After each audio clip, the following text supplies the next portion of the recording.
ભારતમાં વર્ષે કેટલા બાળકો ગુમ થતા હશે? ગવર્મેન્ટ રેકોર્ડ મુજબ એવરી 6 મિનિટ એક બાળક ગુમ થાય છે અને ઓફ ધ રેકોર્ડ જોવા જઈએ તો એવરી 3 મિનિટ એક બાળક ગુમ થાય છે. કે ભારત દેશની અંદર ઓન રેકોર્ડ જોવા જઈએ તો લગભગ 2 થી 2.5 લાખ બાળકો મિસિંગ થાય છે અને ઓફ ધ રેકોર્ડ જોવા જઈએ તો લગભગ 4-4.5 લાખ બાળકો મિસિંગ થાય છે. કયા રાજ્યમાં સૌથી વધારે બાળકોની તસ્કરી થાય છે? બંગાળ છે એ અત્યારે ફર્સ્ટ નંબર ઉપર છે, મધ્યપ્રદેશ છે, મહારાષ્ટ્ર છે ત્રીજા નંબર ઉપર અને રાજસ્થાન પણ છે. પોલિટિકલ પાર્ટીઓ છે કે જે ગુમ થયેલા બાળકોના આંકડા છુપાવવાનો પણ પ્રયત્ન કરતી હોય છે. એવરી 3 મિનિટ એક બાળક મિસિંગ થાય છે તો એ ક્યાં જાય છે? તો ક્યારેય તમને ધમકી એવી કોઈ મળી છે ખરા? તો એમાં તો ઓલરેડી માફિયાઓ જ સંકળાયેલા છે. અનેક પ્રકારની ધમકીઓ આવી છે, મારા પરિવાર ઉપર પણ આવી છે, પણ એ ધમકીથી ડરીને ઊભું રહેવું એ કોઈ વિકલ્પ નથી. આ માફિયાઓ જે લોકો તસ્કરી તો કરી લીધી બાળકોની, એમાં બાળક ઉપર કેવી રીતે આ લોકો કંટ્રોલ મેળવતા હોય છે કે એ લોકોને સરેન્ડર થઈ જાય? કે અંધારી રૂમમાં પૂરી રાખે છે, મારે છે, એ લોકોને બેફામ મારે છે, જમવા નથી આપતા, 3-3 દિવસ સુધી જમવા ન આપે. બાળક પાસે કોઈ વિકલ્પ નથી હોતો, એને સરેન્ડર જ થવું પડે છે.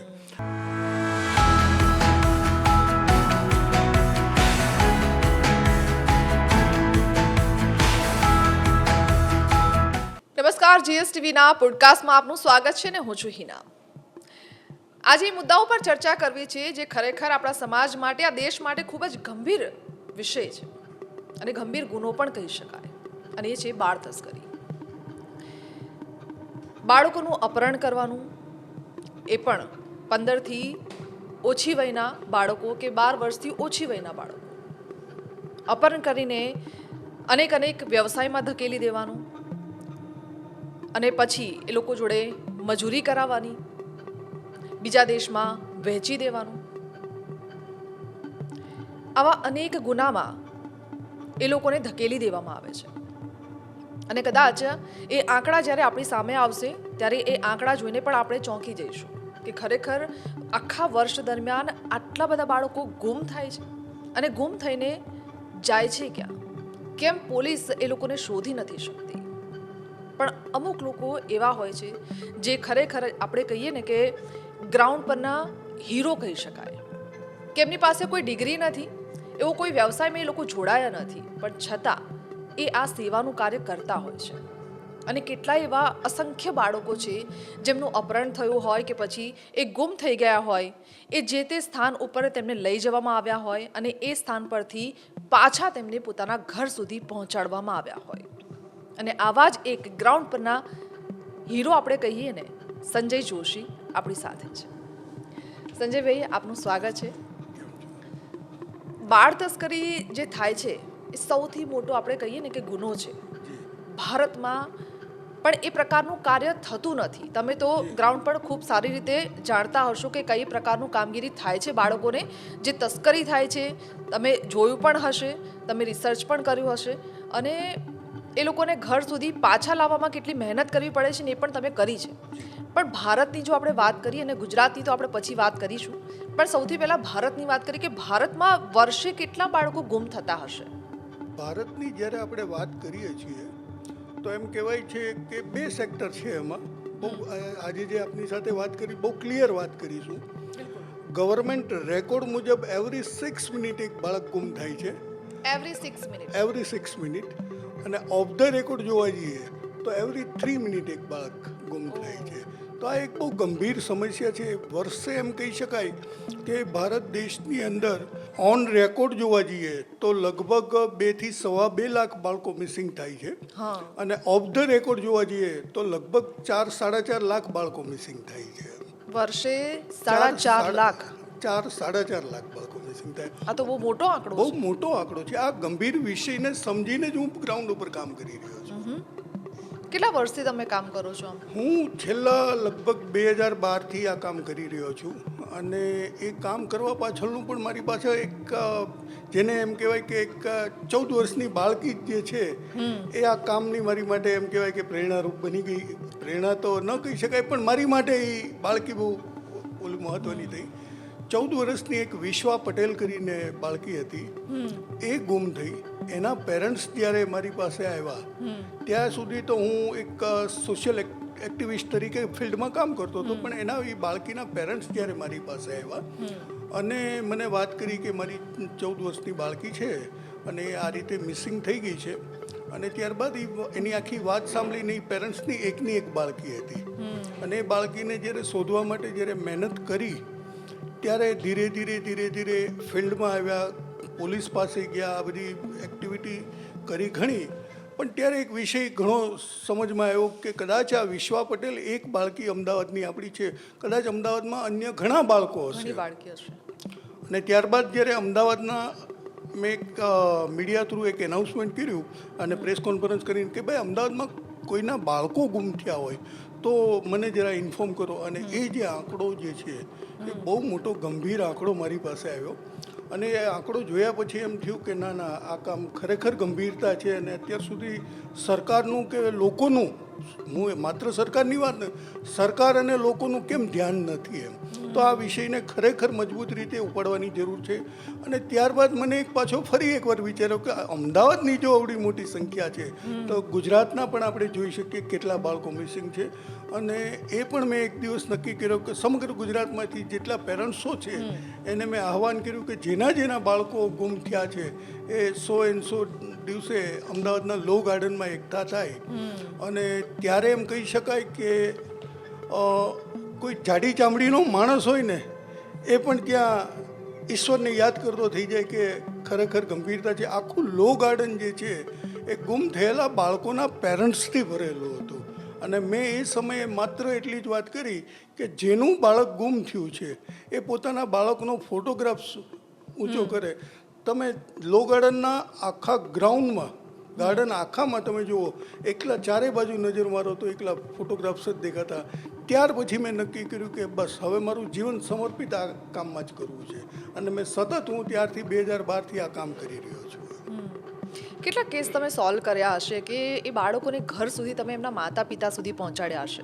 અચ્છા, આ જે મેં બાળકોનું અભિયાન જે ઉપાડ્યું એ અભિયાન મેં 2012ની ડિસેમ્બરમાં સ્ટાર્ટ કર્યું હતું, અને હજી પણ મારું કન્ટિન્યુ છે. પણ ત્યારે ખરેખર આપણે ગુજરાતની વાત કરીએ, ખાલી અત્યારે ગુજરાતની હું વાત કરું છું એક, તો 2012 અને 2013ની જાન્યુઆરી ફેબ્રુઆરીમાં મેં જ્યારે આખું આ સર્ચ કર્યું ત્યારે ખ્યાલ આવ્યો કે માત્ર ગુજરાતની વાત કરીએ તો 58,972 બાળકો મિસિંગ હતા 2012થી પાછળના 5 વર્ષના.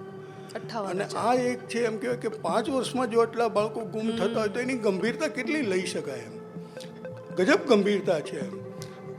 અને ત્યારબાદ આ કામ સરકારને જાગૃત કરવાનું મેં કર્યું, પોલીસ તંત્રને જાગૃત કરવાનું કર્યું, અને લોકોને પણ આ જાગૃતિ જરૂરી હતી. અને ત્યારબાદ આ કામ ચાલુ કર્યું. તો એમ કહેવાય કે 58,972 બાળકોનું જ્યારે આ મારી પાસે આંકડો આવ્યો ને મેં આખું એક આંદોલન, જે મારી ભાષામાં એમ કહેવાય કે અવેરનેસ મુવમેન્ટ કહી શકું, અને પોલિટિકલ ભાષામાં કહીએ તો એને આપણે એમ કહેવાય કે આંદોલન કહી શકાય. હવે જેને જે સમજવું હોય, પણ મારી ભાષામાં હું અવેરનેસ મુવમેન્ટથી મેં આ કામ ચાલુ કર્યું હતું, અને એ લગભગ મેં 240 દિવસ ચલાવ્યું. અને 240 દિવસ દરમિયાન મને 58,972 બાળકોમાંથી 51,442 બાળકો પરત મળ્યા. આ એક રિટર્ન મળ્યું. બહુ મોટો આંકડો છે કે આ ના, એક છે કે હું એમ ક્યાંય દાવો એવો નથી કરતો કે દરેક બાળકને હું હાથ પકડીને લઈ આવ્યો છું, નેવર.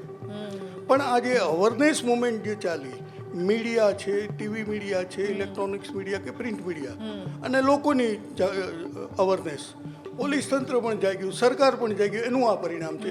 તો ક્યાંય ને ક્યાંય કોઈ સારા કાર્ય માટે આગળ આવીને આ રીતે સ્ટાર્ટ કરવું પડે છે. એક વન ટાઈપ ઓફ ક્રાંતિ કહી શકાય. આ શરૂઆત કરો ત્યારે એનું પરિણામ મળે છે. બહુ સરસ. અચ્છા, આ ભારતમાં આપણે જોઈએ તો કયા રાજ્યમાં સૌથી વધારે બાળકોની તસ્કરી થાય છે? ભારતની જ્યારે વાત કરીએ તો અત્યારે સૌથી વધારે તો એમ કહેવાય કે બંગાળના બાળકો જે છે, બંગાળમાં સૌથી મોટી સંખ્યામાં બાળકો મિસિંગ થાય છે. હવે ક્યાંય ને ક્યાંય પરિસ્થિતિ એવી આવે છે કે બંગાળ છે એ અત્યારે ફર્સ્ટ નંબર ઉપર છે, મધ્યપ્રદેશ છે, મહારાષ્ટ્ર છે ત્રીજા નંબર ઉપર, અને રાજસ્થાન પણ છે.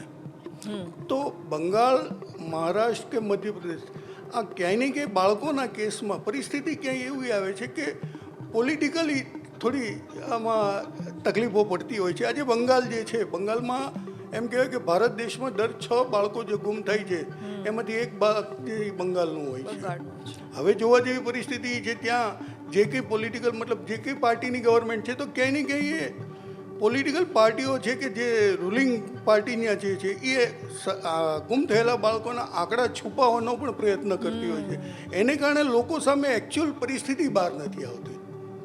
આ જ રીતે અલગ અલગ સ્ટેટમાં જે તે ગવર્મેન્ટ હોય, રૂલિંગ પાર્ટી ગવર્મેન્ટ હોય, એ ક્યાંય ને ક્યાંય આંકડાઓ છુપાવવાનો પ્રયત્ન કરે. એને કારણે લોકો સુધી ગંભીરતા નથી આવતી. એનું પરિણામ દરેક પેરેન્ટ્સે ભોગવવું પડે છે.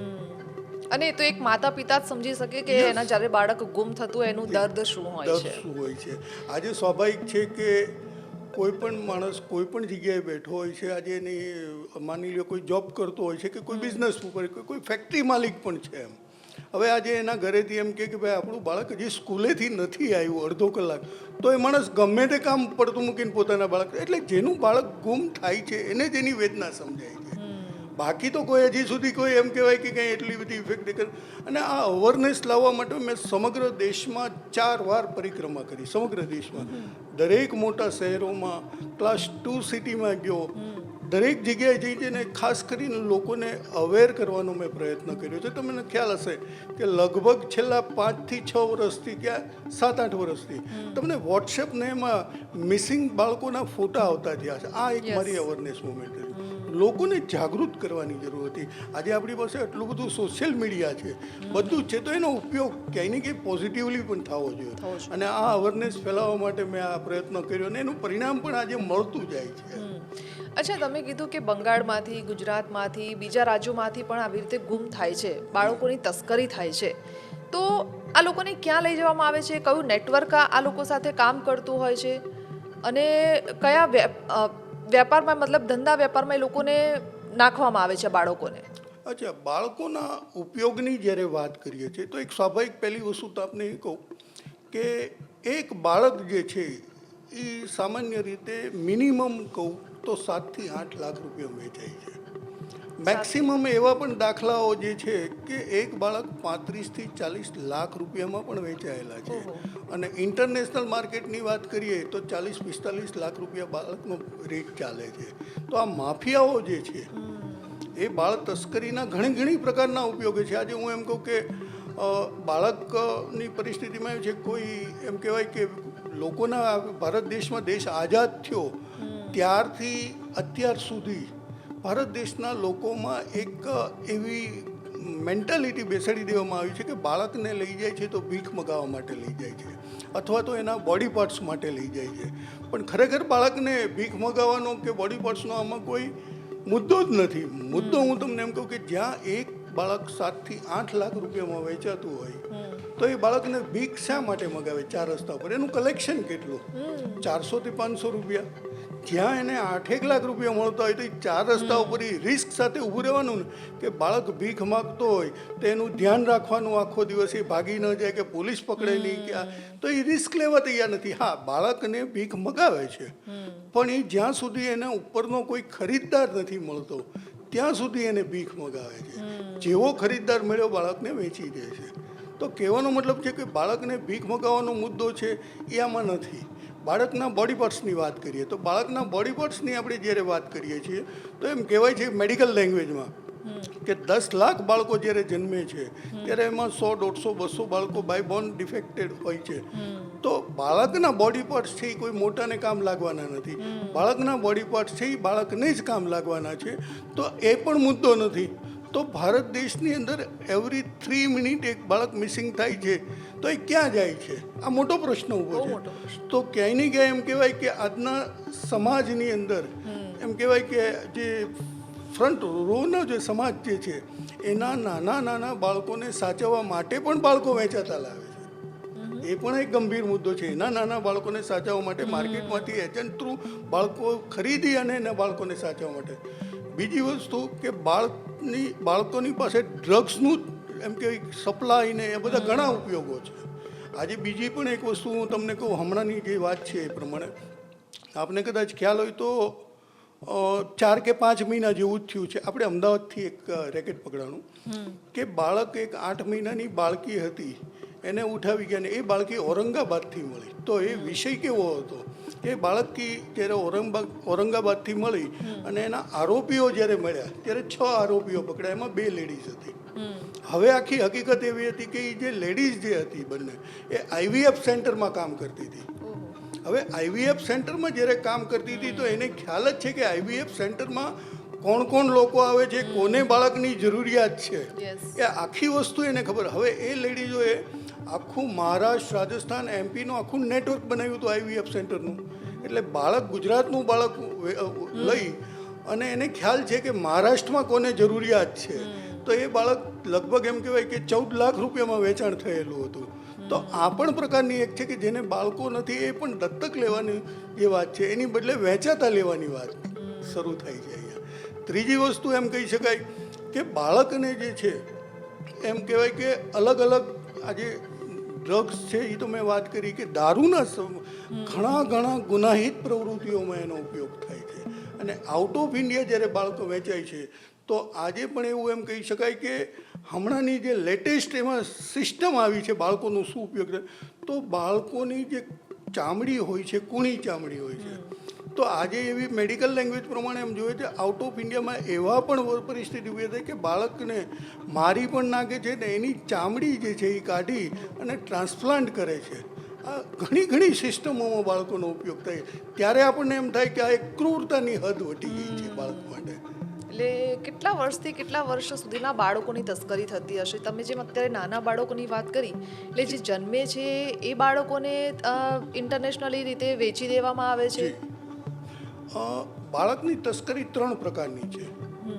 ખાસ કરીને એક તો હોસ્પિટલમાંથી ઉપાડી જાય છે, બીજું બાળક છે 12 વર્ષથી નીચેનું બાળક છે માફિયાઓ ઉપાડી જાય છે, અને ત્રીજો વિષય બહુ ગંભીર છે જેને હું માનું છું કે બાળક ઘર જાતે છોડીને ચાલ્યું જાય છે. હવે જાતે ઘર 12 વર્ષથી ઉપરનું જે જાતે ઘર છોડીને જાય છે એને હું વધારે ગંભીરતા એટલા માટે આપું છું કે એ બાળક આખરે ઘર છોડીને જાય છે પણ આખરે તો માફિયાની પાસે જ ભોગ બને છે. તો જે જાતે ઘર છોડીને જાય છે એ બાળક જે છે એની માટે જવાબદાર કોણ છે? પેરેન્ટ્સ છે, સમાજ વ્યવસ્થા છે, એજ્યુકેશનલ ઇન્સ્ટિટ્યૂટ છે, NGOs છે. NGOs ઇટ મીન્સ કે બાળકો ઉપર કામ કરતી NGO સરકારમાંથી ગ્રાન્ટ લે છે. કામગીરી શું? તો NGOs છે, પોલીસ છે અને સરકાર છે. આ 6 એજન્સીઓ છે. આ 6 એજન્સીઓ જો 6 એજન્સીમાં અવેરનેસ આવે તો આ બાળક જે ઘર છોડીને જાય છે એ અટકી જશે.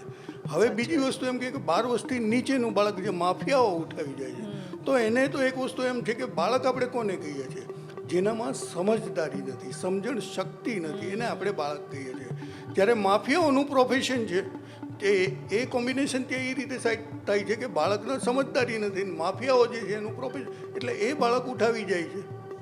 બરાબર. અને જે તાજા જન્મેલા બાળકો છે એવા પણ વાત કરીએ તો એવા બાળકોને પણ મેં કીધું એમ કે IVF સેન્ટરવાળા છે, આ છે તે છે, જે આપણે બધા IVF સેન્ટરની વાત નથી કરતા પણ જે એમાં ગેંગો કામ કરે છે એની માટેની વાત, તો એ બાળક ત્યાં વેચાય છે દંપતીઓ પાસે.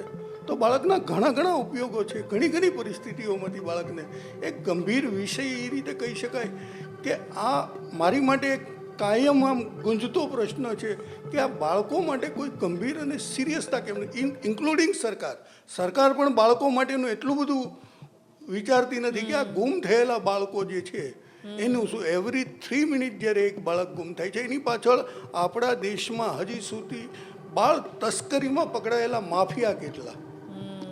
બાળ તસ્કરીમાં માફિયાની જ્યારે આપણે ગણતરી કરીએ તો 2% માફિયાઓ હજી પકડા.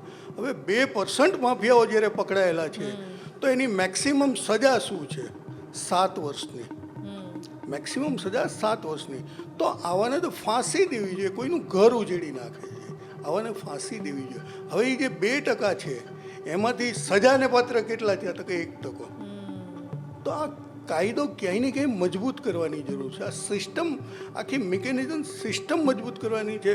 ભારત આજે એમ કહી શકાય કે સમગ્ર એશિયામાં હબ બની ગયું છે, માનવ તસ્કરીનું હબ બની ગયું છે ભારત આજે.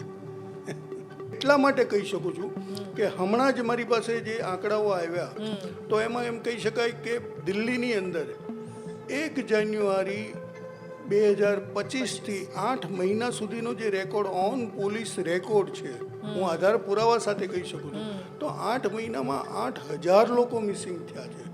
હમણાં તમે જુઓ કે છેલ્લા 15 દિવસની વાત કરીએ તો મુંબઈની અંદર આજ મુંબઈ છેલ્લા 15 દિવસની અંદર લગભગ 3 વાર તો હાઈ એલર્ટ ઉપર રહી ચૂક્યું છે. છેલ્લા 15 દિવસની વાત હાઈ એલર્ટ ઉપર રહી ચૂક્યું. આ બાલ તસ્કરી એટલી બધી વધી ગઈ હતી અને છેલ્લા 15 દિવસના માત્ર મુંબઈના આંકડા લેવા જઈએ તો 15 દિવસમાં 1294 જેટલા લોકો મિસિંગ થયા છે.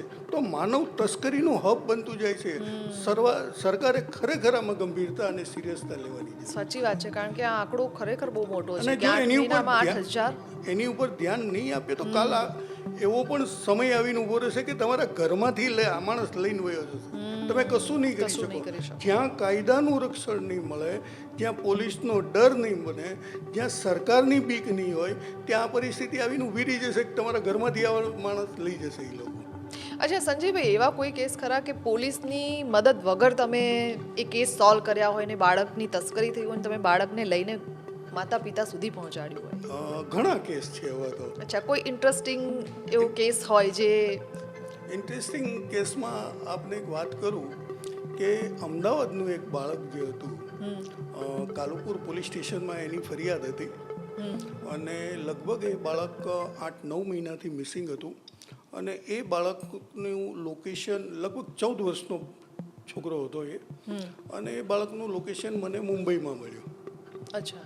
મુંબઈમાં મળ્યું એટલે મેં પર્ટિક્યુલર વેરીફાઈ કર્યું કે કઈ જગ્યાએ છે, શું છે શું નહીં. ત્યારે મુંબઈના મલાડ વિસ્તારની અંદર પણ એક માલવાની કરીને એરિયા છે, જેમ કે મુંબઈનો વર્સ્ટમાં વર્સ્ટ એરિયા હોય, જ્યાં દરેક પ્રકારની બદીઓ છે એમ. હવે એ બાળકનું લોકેશન મને ત્યાં મુંબઈમાં માલવાણી વિસ્તારમાં મળ્યું અને મેં વેરીફાઈ કર્યું. ત્યારબાદ કાલુપુર પોલીસ સ્ટેશનમાં ઇન્ફોર્મ કરી અને સમય અને સંજોગો સાથે કદાચ એ પોલીસ ઇન્સ્પેક્ટર સાહેબે મને એવું કીધું કે સંજીભાઈ અત્યારે અમે જઈ શકીએ એમ નથી. જ્યારે મોટો વિષય એવો હતો કે મારો જે વિષય છે એ છે કે બાળકના કોઈ પણ સમયે કન્ફર્મેશન જ્યારે ક્લિયર થઈ જાય તો એમાં ટાઈમ ન જવા દેવાય. હું ટાઈમ નથી જવા દેતો.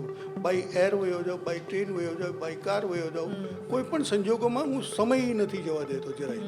એ એરર છોડી એનું પરિણામ મોટું ભોગવવાનું આવે. બિલકુલ સાચી વાત છે. તો હું ત્યાંથી જ તે સીધો બાળકના પેરેન્ટ્સને લઈ અને સાથે લઈને સેલ્ફ ડ્રાઈવ કરીને મુંબઈ ગયો. એ જે તે જગ્યાએ મુંબઈના માલવાની વિસ્તારની અંદર જે લોકેશન હતું એ લોકેશનનું કન્ફર્મ કરી અને મેં દરવાજો જ્યારે નોક કર્યો ત્યારે અંદરથી એક વ્યક્તિ બહાર આવે છે અને એ વ્યક્તિ બહાર આવે છે ત્યારે મેં એને મારો પરિચય આપ્યો. ત્યારબાદ એને કીધું કે મેં કીધું આ બાળક અહીંયા છે, ફોટો બતાવીને કીધું. એટલે કે હા. એટલે એ બાળકને બોલાવ્યો અંદરથી. હવે રાત્રે લગભગ 3-3:30 જેવો ટાઈમ થયો હતો, 2:30 જેવો ટાઈમ. એટલે બાળક આંખો ચોળતું આવ્યું અને આવીને મને એમ કહે છે કે રાજુભાઈ આપણે તો રોજ ફોન ઉપર વાત થાય છે. એટલે મારું નામ રાજુભાઈ, મારું નામ સંજય છે. એટલે મને કે રાજુભાઈ આપણે રોજ ફોન ઉપર વાત થાય છે. મેં કીધું હા બેટા, એ આપણે ફોન ઉપર વાત થાય છે પણ તારા પેરેન્ટ્સ જે છે એને તો ચિંતા છે કે મારો દીકરો ક્યાં છે, શું કરતો હશે, સ્વાભાવિક વસ્તુ છે. એટલે હું એને મળવા લાવ્યો છું તને. એટલે એણે 5-10 મિનિટ એના મમ્મી પપ્પાને બધા સાથે વાત કરી. ત્યારબાદ હું એને પેરેન્ટ્સને સાઈડમાં લઈ ગયો અને ત્યારબાદ મેં એને કીધું, મેં કીધું આ રાજુભાઈ કોણ? ત્યારે બહુ શરમજનક વાત સાથે હું કહી શકું કે રાજુભાઈ જે હતા એ કાલુપુર પોલીસ સ્ટેશનના પીઆઈના રાઇટર હતા. ક્યાંય ને ક્યાંય હું બહુ સ્પષ્ટ વાત કરું છું, અત્યારે એ રાઇટર હતા. તો 8-9 મહિનાથી જ્યારે જે તે પોલીસ સ્ટેશનમાં ફરિયાદ હતી તો પોલીસ એક્શનમાં કેમ ન આવે? તમે એની સાથે વાત કરો છો બધું, તો એ ગંભીરતા નથી. કહેવાનો મતલબ મારો એ પણ છે. ત્યારબાદ એ બાળકને જ્યારે હું વાતચીત કરી, મેં બધી વિગતવાર આ છે તે બધું ચાલતું હતું મારું. એ દરમિયાન એક મર્સિડીઝ ગાડી આવે છે બ્લેક કલરની, એમાંથી 5 વ્યક્તિઓ ઉતરે છે. એક 6 ફૂટની હાઇટવાળી વ્યક્તિ હતી અને એની સાથે બીજા 4 જણા. પછી એક બ્લેક સ્કોર્પિયો આવે છે અને એમાંથી પણ 5-6 જણા ઉતર્યા છે અને લગભગ 17-18 જણાએ મને ઘેરી લીધો. એટલે મને એમ થયું કે આજે તો મારા રામ રમી જવાના છે, કંઈ નસીબ જે કંઈ ઉપરવાળો કરે. ઠીક છે, પેશન્સ બનાવી રાખી કે જે છે એના ગ્રાઉન્ડમાં ઊભો છું, કોઈ પણ વસ્તુ થઈ શકશે છે અને જે છે એ સહન પણ કરવાની જ છે મારે. માનસિકતા બનાવી અને મારી સાથે એમ કહેવાય કે ધોલ થપાટ થઈ, માર મારવામાં આવ્યો, ઘણું બધું થયું મારી સાથે, પણ મારી પાસે કોઈ વિકલ્પ જ નહોતો. અને મેં એટલી માઇન્ડ બનાવેલું હતું કે કદાચ કોઈ પણ વ્યક્તિનો ગુસ્સો છે 1 કલાક 1.5 કલાક પછી તો શાંત થશે ને, તો એણે લગભગ 1-8 કલાક સુધી જે પણ મારી સાથે કરવાનું હતું કર્યું, જે કંઈ હદ સુધી જવાનું હતું કે પછી એનો ગુસ્સો થોડો ડાઉન થયો એટલે મેં મારી વાત ચાલુ કરી. મેં મારી વાતમાં ધીરે ધીરે એને આટોપી લીધું. એ મને બાળક સોંપવા પણ તૈયાર થઈ ગયા. અચ્છા. અને બાળક સોંપી પણ દીધું. વિષય ગંભીર એવો હતો કે એ બાળક કિન્નરો પાસે હતું. અચ્છા. એ બાળક કિન્નરો પાસે હતું. એટલે ક્યાંય ને ક્યાંય મને વાતચીત કરતાં એવું જાણવા મળ્યું કે એ જે વ્યક્તિ હતી મુંબઈના કિન્નરોની બોસ હતી. અને સ્વાભાવિક વસ્તુ છે કે એણે મને જે વાત કરી કે મુંબઈમાં કિન્નરોના 2 ગ્રુપ ચાલે છે. એક ગ્રુપ છે જે ગ્રુપમાં સંખ્યા વધારે, નંબરિંગ વધારે, એમાંથી કિન્નરોની બોસ બને. હવે વસ્તુ એ છે કે ક્યાંય ને ક્યાંય નંબરિંગ વધારવા માટે થઈને બાળકોને ઉઠાવીને કિન્નર, આ પણ એક વસ્તુ હકીકત છે. અને એ બાળકને જ્યારે હું લઈને આવતો હતો ત્યારે એમ કહી શકાય કે લિટરલી એને બ્લીડિંગ થતું હતું. અને 3 દિવસ પહેલાં જ એને કિન્નર બનાવ્યો હતો. અને જ્યારે હું અહીંયા લઈને આવ્યો ત્યારે એ બાળકની હજી મને એક લાઈન યાદ આવે છે કે અંકલ મને લઈ જઈને હવે શું કરશો. આ એક ગંભીર વિષય છે. આવી ઘણી ઘટનાઓ જે છે. બીજી એક વાત કહી શકું આપને તો આપણે ફિલ્મોમાં ઘણીવાર જોયું છે કે હરિયાણા અને રાજસ્થાનની બોર્ડર ઉપર ભરતપુર ગામ છે. તો એ ભરતપુરમાં પણ એમ કહેવાય કે માફિયાઓનું ને એ ઘણું છે. અને ખાસ કરીને જે દેશભરમાં 12-13 વર્ષની બાળકીઓ જે છે એ બાળકીઓને એ ખરીદી લે છે ગામવાળા, અને ત્યારબાદ એને હોર્મોન્સના ઇન્જેક્શન આપે છે. 1 વર્ષ પછી, આજે હું એમ કહું કે 13 વર્ષની બાળકી હોય એને 1 વર્ષ સુધી હોર્મોન્સના ઇન્જેક્શન આપે તો એ 13 વર્ષની બાળકી જે છે એ 1 વર્ષ પછી તમને 23 વર્ષની દેખાય. ત્યારબાદ એને ABC 3 ક્લાસ પડે. A ક્લાસ છે એ આઉટ ઓફ ઇન્ડિયા સેલ કરી દે, B અને C ક્લાસ છે એ ઇન્ડિયામાં સેલ કરે. આવા ઘણા કિસ્સાઓ એવા છે. અને ત્યાંથી હું 3 બાળકીઓ લઈ આવ્યો છું. આવા ઘણા ઘટનાઓ છે. વિષય વસ્તુ એ છે કે તમે તમારા બાળકને સાથે શું ઘટનાઓ બને છે એની જ્યારે કલ્પના કરો ત્યારે તમારામાં અવેરનેસ આવશે. બાકી તો ઘરમાં બાળક રમતું હોય પણ એની આ બધી જે એમ કહેવાય ને કે તમે એની કલ્પના કરો કે મારું બાળક નથી તો એની સાથે શું ઘટનાઓ બનશે. આ ગંભીર વિષય જે છે આ જ પ્રકારે સરકારે પણ સમજવાની જરૂર છે, પોલીસ તંત્રએ પણ સમજવાની જરૂર છે, અને પેરેન્ટ્સ અને પબ્લિકે પણ સમજવાની જરૂર છે. અચ્છા સંજયભાઈ, તમે કીધું કે તમે આવી રીતે એકલા જતા રહ્યા હતા માતા પિતાને લઈને બાળકને બચાવવા માટે. તમને કોઈ હેલ્પ કરે છે કે પછી તમે જાતે જ મનમાં ઠાની લીધું ને તમે તમારા સ્વખર્ચે ઉપડી ગયા અને બાળકને લઈને આવ્યા? હા, મને હેલ્પ કરે છે, મને ઈશ્વર હેલ્પ કરે છે. અચ્છા. બહુ સ્પષ્ટ શબ્દોમાં કહું છું, ઈશ્વર છે એ જ હેલ્પ કરે છે. ઈશ્વરે એક શક્તિ એવી આપે છે, એક હિંમત આપી છે. અને કદાચ મને એમ કહેવાય કે આમાં નિમિત્ત પણ બનાવ્યો છે આ કાર્ય માટે. બિલકુલ. તો બાકી ક્યાંય મને કોઈ અપેક્ષાઓ ક્યાંય છે નહીં. અનેકવાર પ્રયત્નો કર્યા છે. હા, ઘણા કેસીસ એવા છે ત્યાં મને પોલીસની મદદ મળી છે, પણ એમ કહી શકાય કે 80% કેસીસમાં તો ઈશ્વર મને મદદ કરે છે. પણ જેમ તમે કીધું ને, એટલે ક્યારેય તમને એવો ડર નથી લાગ્યો કે તમારી સાથે કોઈ એવી ધમકી આપી હોય અથવા મારી નાખવાની પણ કોઈ ધમકી મળી હોય? કેમ કે હમણાં જે તમે કીધું એ પ્રમાણે જો પોલીસમાંથી જ કોઈક વ્યક્તિ ફૂટેલું હોય તો એને તો ખબર પડી જ જવાની છે કે તમે આયા છો અને આ ઇન્ક્વાયરી કરો છો, એટલે જે તે જગ્યાએ બાળક હોય ત્યાં મેસેજ પહોંચી જવાનો છે. તો ક્યારેય તમને ધમકી એવી કોઈ મળી છે ખરા?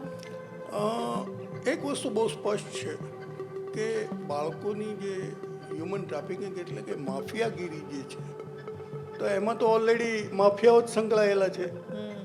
તો ધમકી આવે એ બહુ સ્વાભાવિક વસ્તુ છે. અનેક પ્રકારની ધમકીઓ આવી છે. મારા પરિવાર ઉપર પણ આવી છે, મારા વાઈફ ઉપર પણ ફોન આવે છે, ઘણીવાર આવી છે, ઘણીવાર ઘટનાઓ બની છે, મારી સાથે પણ ઘટનાઓ બની છે. પણ એ ધમકીથી ડરીને ઊભું રહેવું એ કોઈ વિકલ્પ નથી. પરિસ્થિતિ આજે પણ જે બનવાની છે એ બનવાની, ને કાલે પણ એ થવાનું. જેને જે કરવું હોય એ કરી લે. મને એટલી ખબર છે કે આ હજારો બાળકો જે પાછા લાવ્યો છું, તો એ હજારો બાળકોના મા બાપો છે એની દુઆ મારી સાથે છે. ધમકીઓ તો અનેક પ્રકારની મળી છે. મારે પણ ત્યારે એ સમયે જ્યારે હું આ 2012-13માં ગામ ત્યારે મારા પણ 2 બાળકો નાના હતા. ત્યાં સુધીની વાત હતી. એ પણ ગુમ ઉઠાવી જશું ખબર નહીં પડે તમને. ઠીક છે, કંઈ વાંધો નહીં, હું લડી લઈશ. ઘણી પ્રકારની ધમકી. અને સ્વાભાવિક વસ્તુ કે આ માફિયાઓ છે કે ક્યાંય ને ક્યાંય જે ધમકીઓનો પ્રકાર છે એ પ્રકારનો હોય છે કે આને અટકાવવો ક્યાંથી,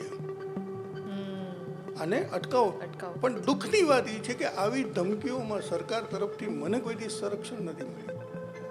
દુઃખની વાત છે. દુઃખની વાત છે. હું પોતે એટલે સંરક્ષણ જ્યારે સરકાર મને નથી આપતી, મેં માગ્યું પણ 2-3 વાર, મને સંરક્ષણ પણ નથી મળ્યું. ત્યારે મારી પાસે એક જ વિકલ્પ થયો કે હવે તો ઈશ્વર જ મને બચાવી શકશે, અને હું કરું છું. અને આજે પણ શ્રદ્ધા એટલી જ રાખું છું અને બિંદાસ જઉં છું. જ્યાં હું ત્યાં એકલો જ જાઉં છું આજે પણ. અચ્છા સંજયભાઈ, તમે કયા કયા રાજ્યમાં ઇન્વેસ્ટિગેશન કરેલું છે આ બાળકો માટે?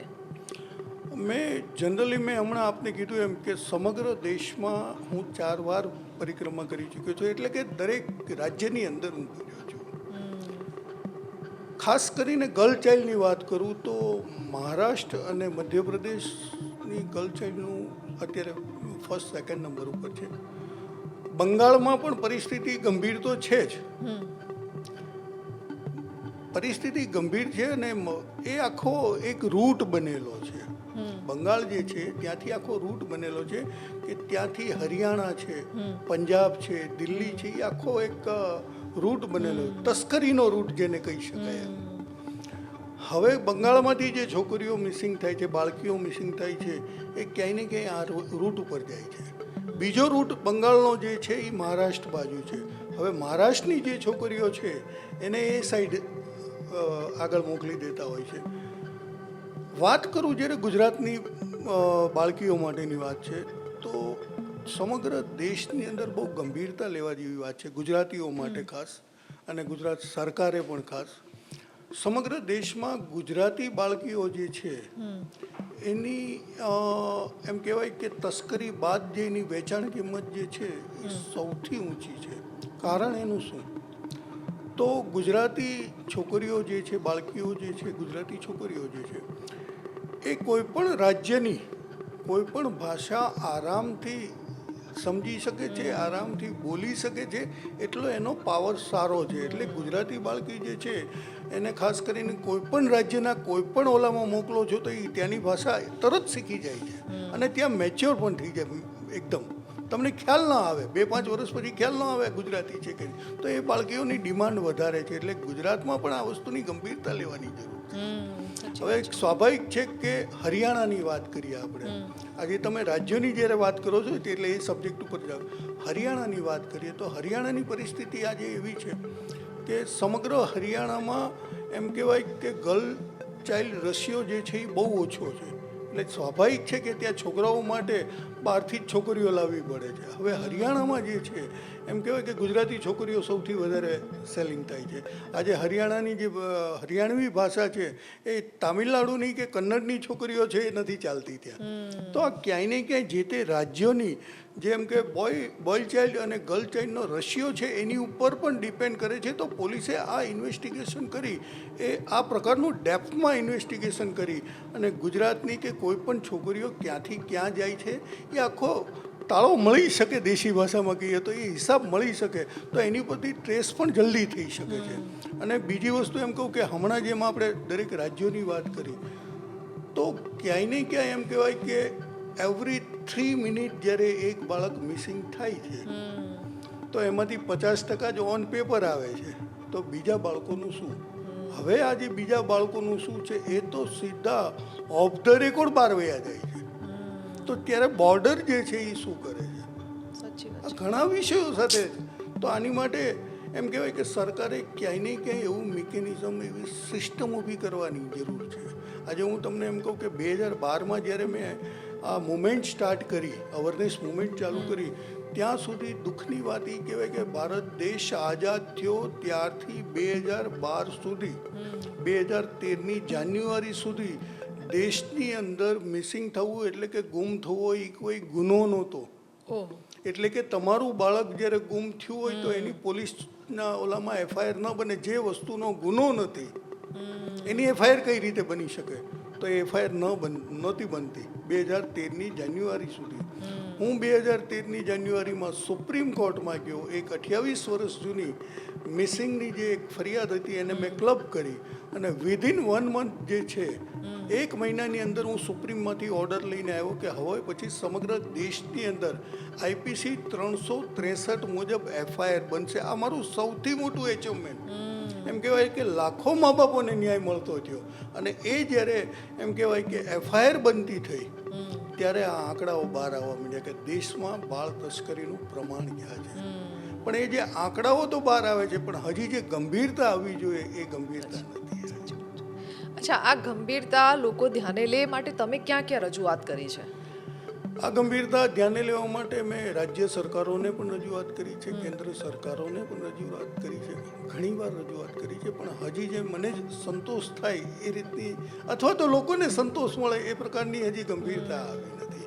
આજે હું એમ કહું કે સોશિયલ મીડિયાનું અવડું મોટું મેદાન છે, ક્યાંય ને ક્યાંય સોશિયલ મીડિયાનો પણ સરકાર સારી રીતે ઉપયોગ કરી શકે છે, બહુ સારી રીતે ઉપયોગ કરી શકે છે.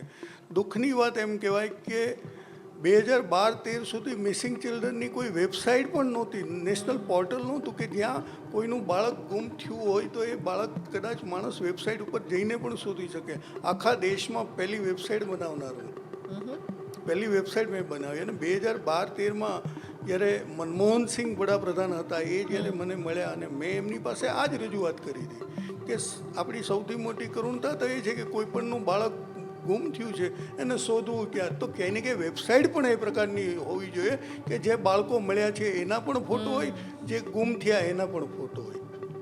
નો ડાઉટ માનનીય વડાપ્રધાન નરેન્દ્ર મોદી સાહેબ જ્યારે 2014માં જ્યારે આવ્યા એમણે પહેલું કામ એ કર્યું હતું કે ખોયા પાયા એપ બનાવી. બહુ સરસ કામ કર્યું, ખોયા પાયા એક બનાવી અને એક સરસ કાર્ય કર્યું. પણ સાથે સાથે એને હજી એમ કહેવાય કે એને જે પ્રેક્ટિકલી એને જે એને ઓપરેટ કરવી જોઈએ એ હજી ઓપરેટ નથી થતી. આજે પણ તમને એમ કહું કે કોઈ પણ રાજ્યના આંકડાઓ જુઓ અને સેન્ટ્રલના આંકડા, એનસીઆરબીના આંકડાઓ જુઓ તો એ બંને વચ્ચેનું એરર ખૂબ છે હજી. આજે હું એમ કહું કે મહારાષ્ટ્રની આપણે વાત કરીએ તો મહારાષ્ટ્રમાં અત્યારે એમ કહેવાય કે 52,000 જેટલા બાળકો મિસિંગ છે, બરાબર. તમે જ્યારે એનસીઆરબીની સેન્ટ્રલ લેવલની આંકડાઓ જોશો તો ક્યાંય ને ક્યાંય એરર એટલી મોટી આવતી હોય છે કે જે 24-25 હજાર આંકડાઓની એરર આવતી હોય. તો આવી રીતે દરેક રાજ્યના આંકડાઓ સાથે એરર આવે છે. તો ત્યાંથી આપણને એટલું ક્લિયર થાય છે કે રાજ્ય સરકારો અને સેન્ટ્રલ ગવર્મેન્ટ વચ્ચેનું કનેક્શન નથી, એરર ખૂબ છે. અને કાં તો આમાં ગંભીરતા નથી. રાજ્ય સરકાર પોતાના આંકડા છુપાવે છે, જ્યારે કેન્દ્ર સરકાર છે એ એકદમ ક્લિયર છે આ બાબતે. તો આ બધી જે એરરો જે છે એ એરરો જ્યારે ક્લિયર થશે ત્યારે આપણને સારું પરિણામ મળશે, એની ગંભીરતા પણ લાવી શકશું અને એ ગંભીરતા લાવશું સારું પરિણામ મળશે આપણને. અચ્છા સંજયભાઈ, પોલીસની કેટલી બેદરકારી કહી શકાય આ મુદ્દા ઉપર? કારણ કે ઘણીવાર એવું પણ થતું હોય છે કે ફાઇલ બનતી હોય છે મિસિંગ ચાઇલ્ડની, પણ ઘણીવાર એ ફાઇલને બંધ પણ કરી દેવામાં આવે છે. હા, એ બહુ સારી વાત કરી આપે કે ભારત સરકારની અંદર એટલે કે આપણા દેશમાં એક કાયદો છે કે કોઈ પણ વ્યક્તિ ગુમ થયેલું હોય તો 7 વર્ષ સુધી એ ન મળે, 7 કે 8 વર્ષ સુધી ન મળે તો એની ફાઇલ ક્લોઝ કરી દેવામાં આવે. અને એ બાબતે પણ મેં માનનીય વડાપ્રધાન શ્રીને રજૂઆત કરેલી છે કે આ કિસ્સાની અંદર બાળક માટે ક્યાંય ને ક્યાંય જે 7-8 વર્ષની જે 8 વર્ષની વાત છે કે 7 વર્ષની વાત છે એ વર્ષની મર્યાદાઓમાં બાંધછોડ કરો. એનું કારણ એ છે કે બાળક નથી મળતું એ જે તે પોલીસની બેદરકારીને, જે તે રાજ્યની પોલીસની બેદરકારીને કારણે નથી મળતું. જો એમાં પોલીસ ગંભીર થાય તો બાળક મળી જાય છે, પણ નથી મળતું તો એની પાછળનું કારણ એ છે કે આજે 7 વર્ષ સુધી બાળક ન મળ્યું અને બાળક ન મળ્યું ને એને તમે ડેથ ડિક્લેર કર્યો. હવે એ બાળક 10 વર્ષ પછી આપણને મળ્યું તો ભારતના કયા કાયદા પ્રમાણે એને જીવિત કરશો પાછા? તો ક્યાંય ને ક્યાંય બાળક માટે આ વસ્તુ જે છે એમાં વર્ષ જે છે એમાં ફેરફાર કરવાની જરૂર છે. ને જો બાળકની ફાઇલ ઓપન હશે એટલે કે ડેથ ડિક્લેર નહીં કર્યો હોય તો ત્યાં સુધી એ જે પોલીસ છે એ એમાં ગંભીર તો રહેશે. મેઇન વિષય એ છે કે એ ગંભીર તો રહેશે. તો આ એક બહુ મોટી એરર જે છે એ પણ મેં સરકારને રજૂઆત કરી છે. અને ઘણીવાર એવું થતું હોય કે 7 વર્ષ એટલે બહુ લાંબો સમય છે, કારણ કે ત્યાં સુધી જે રીતે આપણે વ્યક્તિ જોઈએ એટલે વ્યક્તિ જે નાનું બાળક હોય છે એ 7 વર્ષ પછી તો એનો આખો દેખાવ ને એ બધું રૂપરંગ આખો બદલાઈ ગયો હોય Yes, છે. yes, yes. એટલે એને શોધવું પણ પછી કેવી રીતે તમે શોધી શકો? હા, જો તો- તમે 1-2 વર્ષ કે 3 વર્ષમાં આ કાર્ય કરી શકો તો કદાચ ઇઝીલી તમને એ બાળક મળી જવાનું છે. Yes. કેમ કે હમણાં જેમ તમે કીધું કે ભાઈ છોકરીઓને આવી રીતે ઇન્જેક્શન ને બધું આપતા હોય છે, તો એમાં તમારા હોર્મોન્સના કારણે, ઇન્જેક્શનના કારણે તમારું આખું બોડી ચેન્જ થઈ જવાનું છે. યસ, તો એ બહુ સરસ વાત આપે કરી, અને આ બાબતે પણ મેં સરકારમાં રજૂઆત કરી છે. અને સરકારને ત્યાં સુધી કે મેં એવા જે બાળકો જે છે જે 6-6, 7-7, 8-8 વર્ષ સુધી નથી મળ્યા કે 10-10 વર્ષ સુધી નથી મળ્યા, તો એવા બાળકોને એમ કહી શકાય કે આજનો આધુનિક જમાનો છે, આધુનિક ટેકનોલોજીનો જમાનો. અત્યારે એમ કહીએ કે એઆઈ જે છે એ પણ આવી ગયા છે. તો એઆઈમાં જ્યારે એમ કહેવાય કે એ ફોટો જે માની લો કોઈ બાળકે આ વિશ્વા પટેલનો આપણે દાખલો આપીએ કે વિશ્વા જ્યારે ગુમ થઈ ત્યારે 12 વર્ષની હતી. આજે એ બાળકી 12 વર્ષથી મળી નથી, એટલે આજે 24 વર્ષની દેખાતી હોય. હવે સ્વાભાવિક વસ્તુ છે કે જ્યારે એની એફઆઈઆર બની, એની પોલીસ ફરિયાદ બની, ત્યારે તો એનો 12 વર્ષનો ફોટો હશે. હવે એ ફોટો લઈને પોલીસ સમગ્ર દેશમાં એને શોધવા જાય તો ક્યાં મળવાની છે? કેમ કે 24 વર્ષની છે, એ ફોટો 12 વર્ષનો છે, એ મળવાની નથી. તો ક્યાંય ને ક્યાંય એઆઈ ટેકનોલોજીનો ઉપયોગ કરીને આ પ્રકારના જે બાળકો છે એનું આખું એક ઓલું કરવું જોઈએ કે ભાઈ અત્યારે આ બાળકને કેટલા વર્ષ થયા?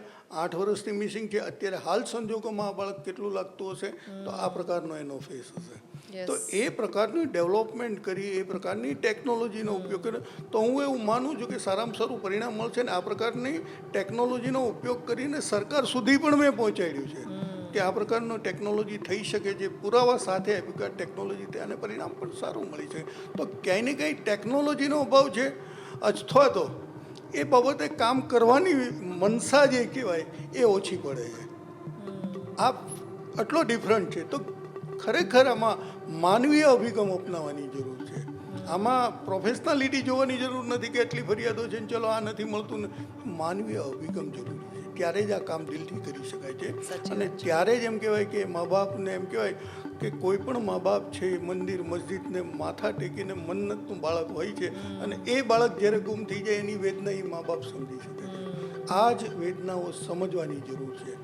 સરકારે પણ, પોલીસ તંત્રએ અને લોકોએ પણ લાગણીશીલતાથી આ કરવાની જરૂર છે.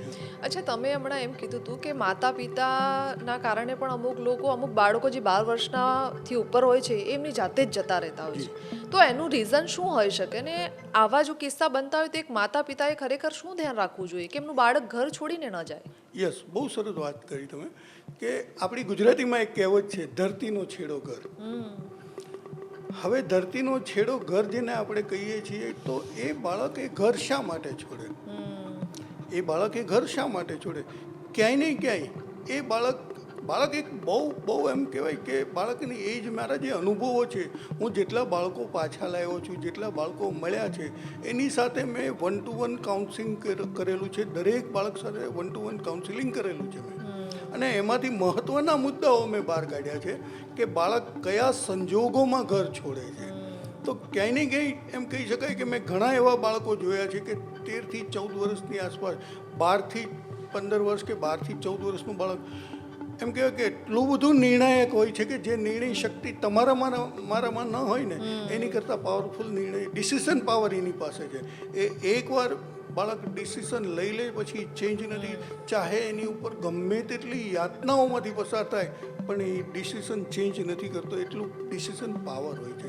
તો આવા પ્રકારના બાળકો સાથે મેં જ્યારે કાઉન્સિલિંગ કરતો હોઉં છું, હું આ સમજવાનો પ્રયત્ન, કેમ કે દરેક બાળક પાછળ અલગ અલગ વિષય છે. સાચી વાત. દરેક બાળક કયા કારણોસર ગયું છે એના અલગ અલગ વિષયો, પણ એમાંથી જ્યારે મેં કોમન લાઈનો કાઢી ત્યારે મને એટલી ખ્યાલ આવ્યો કે બાળક જે છે એ પહેલાં તો વસ્તુ એ છે કે એના ઘરમાં એની વેલ્યુ થવી જોઈએ. તમે આજે કોઈ પણ ઘરની કોઈ પણ વસ્તુ લેવા જાઓ તો સ્વાભાવિક છે એક એનો ઓપિનિયન લ્યો કે બેટા આ આપણે લઈએ તો એક ખુશ થશે કે ના, મારા ઘરમાં આ વેલ્યુ છે મારી.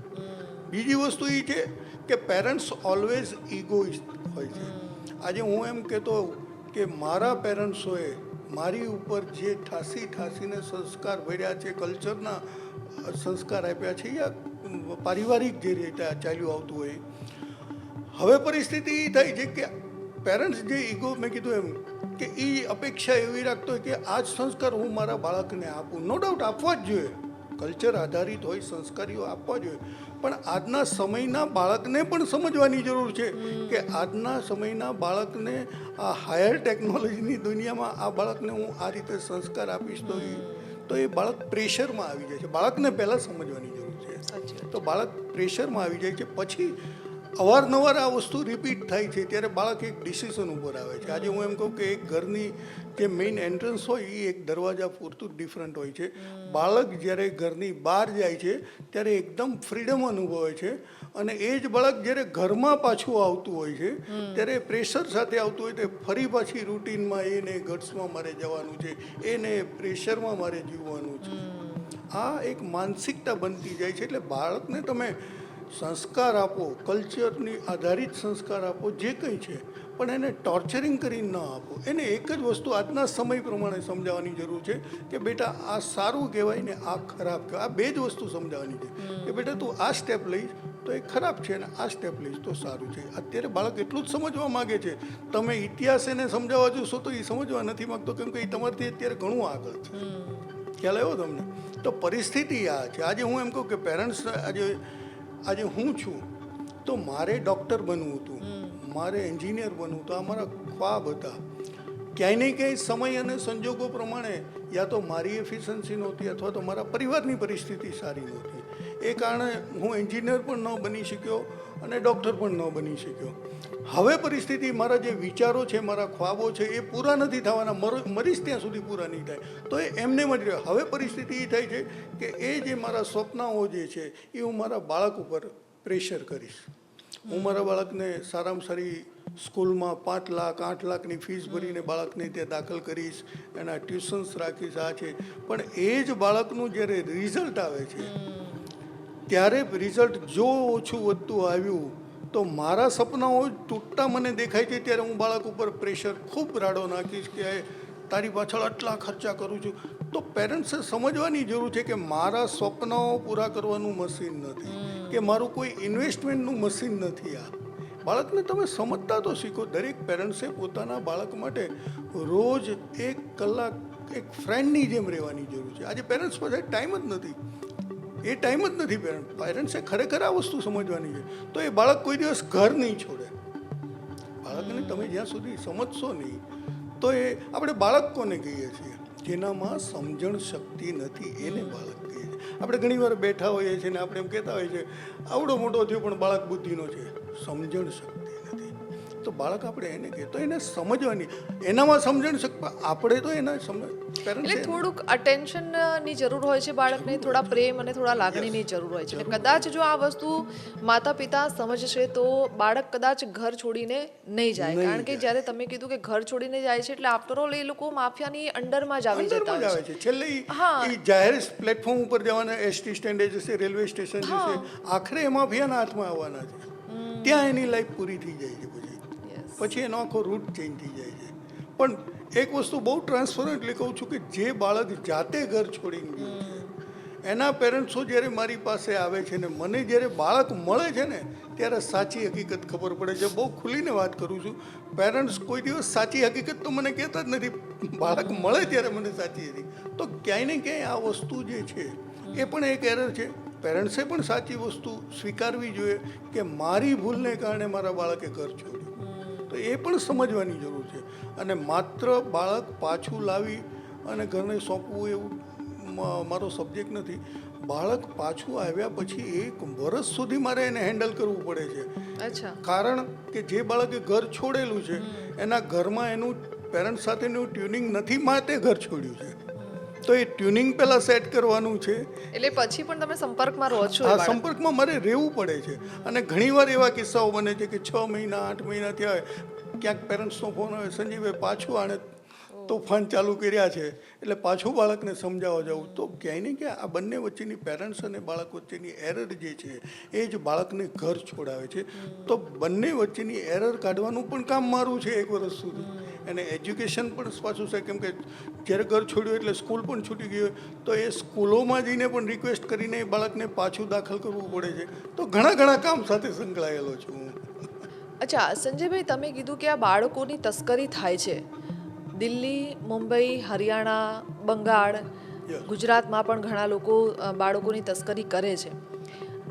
આ માફિયાઓ જે લોકો તસ્કરી તો કરી લીધી બાળકોની, અને એ લોકોને જ્યાં મોકલવાનું હોય છે ત્યાં મોકલશે પણ ખરા, પણ આ વચ્ચેનું જે અંતર છે ને, એમાં બાળક ઉપર કેવી રીતે આ લોકો કંટ્રોલ મેળવતા હોય છે કે એ લોકોને સરેન્ડર થઈ જાય? બાળકને એક વસ્તુ બહુ ક્લિયર છે. ખાલી એક ગુજરાતનું એક્ઝામ્પલ આપું. ગુજરાતના કોઈ પણ શહેરમાંથી, કોઈ પણ ગામડામાંથી એક બાળક માની લ્યો તસ્કરીથી, એટલે કે માફિયાઓએ ઉઠાવી લીધું. ગુજરાતની કોઈ પણ બોર્ડર જે છે એ 5 કલાકમાં ક્રોસ કરી શકો તમે, બરોબર. હવે જ્યારે એ બાળકને ઉઠાવીને લઈ જતા હોય છે તો એ સમય દરમિયાન સ્વાભાવિક વસ્તુ છે કે બાળક રાડો પણ રાખી શકે, ગમે તે કરી શકે. તો એ સ્વાભાવિક છે કે એને ઊંઘની મતલબ સૂંઘાડી દે છે, અથવા તો એને મારપીટ કરે છે. કોઈ પણ સંજોગોમાં એને કઈ રીતે બોર્ડર એકવાર ક્રોસ કરાવી લે. બોર્ડર ક્રોસ કરાવે ત્યારબાદ એને જે તે જગ્યાએ લઈ ગયા બાદ એને અંધારી રૂમમાં પૂરી રાખે છે 3 દિવસ સુધી. અંધારી રૂમમાં પૂરી રાખે છે. અને આ પ્રેક્ટિકલ વાત કરું છું, આવા મેં દાખલા જોયેલા છે ને ત્યાંથી એવા લાવેલો છું. ને જે બાળક મને મળ્યા છે એણે પણ મારી પાસે આ રજૂઆત કરેલી છે કે અંધારી રૂમમાં પૂરી રાખે છે, મારે છે, એ લોકોને બેફામ મારે છે, જમવા નથી આપતા, 3 દિવસ સુધી જમવા ન આપે. સ્વાભાવિક વસ્તુ છે કે આજે બાળક હોય કે કોઈ પણ મોટો માણસ હોય, 3 દિવસ સુધી એની ઉપર સતત અત્યાચાર થાય, એને જમવા ન આપે, ત્યારે એ માણસ પાસે કે એ બાળક પાસે કોઈ વિકલ્પ નથી હોતો, એને સરેન્ડર જ થવું પડે છે. હવે જ્યારે એ સરેન્ડર થઈ જાય એટલે બાળક 100% એના કંટ્રોલમાં આવી જાય. એક ડર હોય છે, બાળક તો ડરને માટે ઓલું હોય છે, બાળકને ડર બેસી જાય છે. આવા ઘણા એવા દાખલાઓ છે. એક બાળક, આજે હું એમ કહું કે રાજસ્થાન હાઈવે ઉપરથી અજમેર પાસે એક હોટલ હતી, એમાં આપણો અમદાવાદનું એક બાળક ત્યાંથી મળ્યું હતું. એ કામ કરતું હતું અને એ બાળક લગભગ 3 વાર એ રેસ્ટોરાં ઉપર, હાઈવે રેસ્ટોરાં ઉપરથી 3 વાર ભાગવાનો પ્રયત્ન કર્યો. એણે 3 વાર એ બાળકે ભાગવાનો ત્યાંથી પ્રયત્ન કર્યો અને 3 વાર ભાગ્યો. એમાંથી 2 વાર તો એને અહીંયા એની રેસ્ટોરન્ટની ફેન્સિંગ હતી, એમાં એનો આખો પગ ચીરાઈ ગયો છે. આજે સ્વાભાવિક છે કે પગ એનો જે ચીરાઈ ગયો, ઓલી ફેન્સિંગનું ઓલું વાગ્યું એટલે બાળક બીજું કંઈક હિંમતે નહીં તૂટી નથી જાય. કરી શકવાનું. ફરીવાર એ બાળકે હિંમત કરી તો પણ એને ચાન્સ ન, ત્યારે એને પકડાઈ ગયો ને એને ખૂબ માર્યો. અને 3જી વાર એ ત્યાંથી બહાર નીકળી શક્યો. અને બહાર નીકળ્યા પછી જ્યારે મને મળ્યો ત્યારે એણે આખી કહાની રજૂ કરી કે એક અમારી જે હાઈવેની રેસ્ટોરન્ટ હતી ત્યાં એક રૂમ હતી. એ રૂમમાં અમે 4 બાળકો રહેતા હતા અને 4 બાળકો આ રીતે એણે હોટલવાળા, રેસ્ટોરન્ટવાળાએ ખરીદેલા હતા. હવે જ્યારે ખરીદેલા છે તો એની ઉપર તો જાણે એમ કહેવાય ને કે પૈસા આપી લીધા છે એટલે ગમે તે કરવાનો, મારે છે બાળકને. અને એ બાળકે મને બહુ સરસ વાત કરી કે હાઈવે ઉપરની રેસ્ટોરન્ટ હતી, એને ખબર છે કે હું ગુજરાતી છું, તો ગુજરાતી કસ્ટમર આવે ત્યારે એ બાળકને પૂરી દેતા હતા રૂમમાં. ગુજરાતી કસ્ટમર આવે ત્યારે એને રૂમમાં પૂરી દેતા હતા. તો બાળક ઉપરના અત્યાચારો એટલા બધા છે કે એને કોઈ પણ સંજોગોમાં એટલો ડર અને હાવમાં મતલબ એને રાખી દે છે કે એ બાળકની પાસે કોઈ હિંમત રહેતી નથી. આવા સંજોગોમાં પરિસ્થિતિ એવી થાય કે બાળક કદાચ ક્યાંય એક્શન લેવા જાય તો એની ઉપર ક્યાંય ને ક્યાંય અત્યાચારો થાય છે ને એ બાળક હાવ તૂટી જાય છે. પછી એ બાળક મળવું બહુ મુશ્કેલ થઈ જાય, કેમ કે એને બહાર જ નથી નીકળવા દેતા. તો એ શું કરી શકવાનો? અને ડર પણ એટલો બેઠો હોય છે કે બીજું કશું નથી કરી શકતો એમ. એટલે ફિઝિકલી કરતાં મેન્ટલી પહેલાં તો બાળકને mentally તોડી તોડવામાં આવે છે ને એને કંટ્રોલ, મગજ ઉપર કંટ્રોલ કરવામાં આવે છે. ખૂબ. અને આજે હું એમ કહું કે જે મને રેસ્ટોરન્ટ ઉપરથી બાળક મળ્યું હતું, એ બાળક આખરે એમ કહેવાય કે એણે મને ત્યાં સુધીનું કીધું કે મારી સાથેના અમે જે 3-4 છોકરાઓ હતા એ બધા બીડી ને બધા જ વ્યસનો કરતા હતા, કેમ કે એની પાસે કોઈ બીજો વિકલ્પ. હવે એને બાળક માર ખાય છે, બધું સહન કરે છે, જે વધે છે એ ખાવાનું હોય છે, આ છે તે છે, એ બધી જાતના વ્યસન કરવા માંડ્યો હતો બાળક. ઇવન હું ઘરે લાવ્યા પછી પણ મારે મુશ્કેલી થઈ ગઈ કે આ છોકરો તો કે મારે બીડી પીવા તો જોશે. હવે તમે વિચાર કરો કે એને જાણી જોઈને આ બધી આદતોમાં કન્વર્ટ કરે છે, આ બધી આદતોમાં કન્વર્ટ કરે છે. એને ડરને માર્યો પણ બાળક કરે છે ને એને આદતોમાં કન્વર્ટ કરવામાં આવે છે, જે બાળકને પછી ઘરે નથી સગવડ મળતી એટલે એ બાળક પાછો ભાગી જશે અને પાછો ત્યાં વયો જશે. કેમ? એની આદતો પડી ગઈ છે એને. આ જેમાં ડ્રગ્સની વાત હોય છે ને એવી જ રીતે આ બાળકોને આદતો પાડી દે છે, એ બાળક ત્યાં વયું જાય છે પાછું હતું. અને એવા પણ દાખલાઓ મારી પાસે છે કે હું લઈ આવ્યો છું અને એના પેરેન્ટ્સને મારે ગેરંટી સાથે કહેવું પડે કે આનું ધ્યાન નહીં રાખો તો આ પાછું વયું જશે. અને પાછા ગયાના દાખલા પણ છે, પાછા વયા ગયાના દાખલા છે ને ત્યાંથી પાછા અચ્છા, લાવો, લઈને આવ્યા પછી પાછા ત્યાં પાછા જતા રહ્યા છે. જાય, પાછા વયા. એનું કારણ મેં કીધું એમ કે આ આદતો એનામાં એટલી બધી નાખી દે છે કે બાળકને ઘરમાં નથી મળવાનું, એ પાછો ત્યાં વયો જશે, એ આદતથી મજબૂર થઈ જાય છે. એટલે ઘણી પ્રકારના આમાં, અને એમ કહેવાય ને એક સાયકોલોજીકલી અને ખૂબ સ્ટડી કરવાનો વિષય છે આ. અને આ વિષય એવો છે કે હું કન્ટિન્યુ બોલ્યા કરું, એટલા બધા સબ્જેક્ટો છે કે તમને એમ થશે કે આટલું બધું ડેપ્થ છે, અને આટલી ડેપ્થ છે તો આની ઉપર ગંભીરતા શા માટે નથી. સાચી વાત છે ને. આ જે તમે કેસ કીધા એ ઉપરથી જ મને લાગે છે કે પોલીસ અને સરકારે આ મુદ્દા ઉપર ખરેખર ધ્યાન આપવું જોઈએ.